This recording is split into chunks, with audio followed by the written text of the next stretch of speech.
કુતિયાણા કે જ્યાં રાણાવાવ નગરપાલિકાના આંકડા અત્યારે પ્રાપ્ત થઈ રહ્યા છે।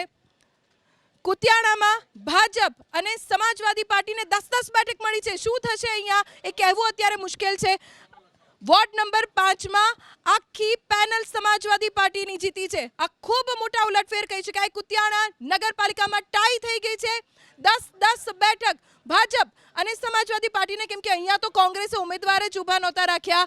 રાણાવાવમાં સમાજવાદી પાર્ટીએ કબજો કર્યો છે। કુતિયાણા વોર્ડ નંબર 5 માં આખી પેનલ સમાજવાદી પાર્ટીની અને રાણાવાવ નગરપાલિકા પર સમાજવાદી પાર્ટીનો કબજો।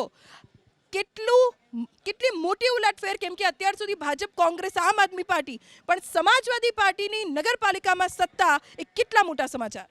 ના, બહુ મોટા સમાચાર છે ને। એમાં એનું જે સ્થાનિક રાજકારણ છે, એમાં કાંધલ જાડેજાની જે ભૂમિકા છે એ અહીંયા સ્પષ્ટ દેખાઈ રહી છે કે એમનું પોતાનું જે વર્ચસ્વ છે એ એનસીપીમાં હોય તો એનસીપી ત્યાં આગળ સારો દેખાવ કરે, આજે સપામાં છે તો સપા સારો દેખાવ કરે, જ્યારે ભારતીય જનતા પાર્ટીની સાથે રહ્યા છે ત્યારે ભારતીય જનતા પાર્ટીએ ત્યાં આગળ સારો દેખાવ કર્યો છે। એટલે આ રાણાવાવનું જે પરિણામ છે એ પણ બતાવે છે કે જ્યાં કોંગ્રેસની સામે બીજો વિકલ્પ ઊભો થાય છે ત્યાં કોંગ્રેસને લોકો વિકલ્પ તરીકે જોતા નથી। એક આ છે। બીજું, સલાયા નગરપાલિકાના અત્યાર સુધીના જે 3 વોર્ડના પરિણામ જાહેર થયા છે, ત્રણેયમાં આમ આદમી પાર્ટીની પેનલ ત્યાં આગળ જીતી છે, જેમાં ગઈ વખતે જે છે કોંગ્રેસ ત્યાં આગળ વિકલ્પ તરીકે હતી। ટોટલ 75 નગરપાલિકામાંથી 18 નગરપાલિકાઓ કોંગ્રેસ ગઈ વખતની ચૂંટણીમાં જીતી હતી।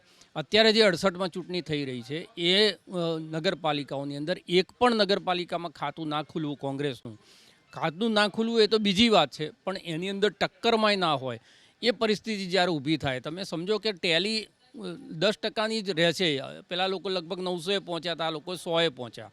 એનો મતલબ એ થયો કે નગરપાલિકામાં જે સામે ટક્કર થવી જોઈએ ટક્કર પણ ક્યાંય દેખાતી નથી। સેમ વસ્તુ તાલુકા પંચાયતોમાં છે। એટલે અત્યારનો જે ટ્રેન્ડ છે, ટ્રેન્ડ પ્રમાણે કોઈ એક પણ નગરપાલિકા કે તાલુકા પંચાયત કે મહાનગરપાલિકા એની અંદર કોંગ્રેસ જે છે સત્તામાં આવે એવું દેખાતું નથી। એ વાત ઠીક છે કે રાણાવાવમાં જે પણ થયું, પણ કાંધલ જાડેજાએ જ્યારે જરૂર પડી ત્યારે ભારતીય જનતા પાર્ટીને મદદ કરી છે। રાજ્યસભાની ચૂંટણી હોય ને વોટ આપવાનો હોય ત્યારે પણ એમનો જે વોટ છે ભારતીય જનતા પાર્ટી તરફ ગયો છે। એટલે હવે ત્યાં આગળ શું થાય છે જોવાનું છે ટાઈ પછી। પણ મને યાદ છે કે આવું એક વખત વેજલપુર નગરપાલિકામાં થયું હતું। 10 બેઠકો ભારતીય જનતા પાર્ટી, 10 બેઠક કોંગ્રેસ અને 10 બેઠક એ વખત કેસરિયા પેનલ તરીકે લડેલા એ લોકો જીત્યા હતા। અને ભારતીય જનતા પાર્ટીએ જુહાપુરામાંથી જે 10 મુસ્લિમ લોકો જીત્યા હતા એની સાથે બેસીને સત્તા લઈ લીધી હતી। પછી ધીરે ધીરે કેસરિયા પેનલના લોકો એમને સપોર્ટ કર્યો અને સત્તા એમણે લઈ લીધી। એટલે ભારતીય જનતા પાર્ટીની આ એક સ્ટાઇલ રહી છે।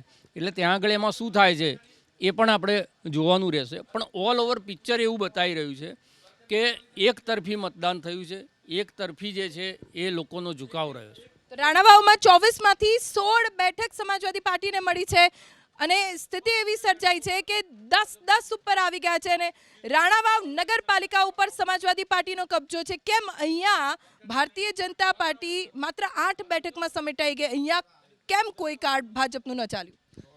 જો ઘણા બધા ફેક્ટર હોઈ શકે અને આ ઘણું બધું કંઈક સ્થાનિક કારણ પણ હોઈ શકે, પરંતુ આ બતાવે છે કે લોકશાહી કેટલી મજબૂત છે। જે વિપક્ષના બધા આક્ષેપો છે એ બિલકુલ તથ્ય વગરના છે।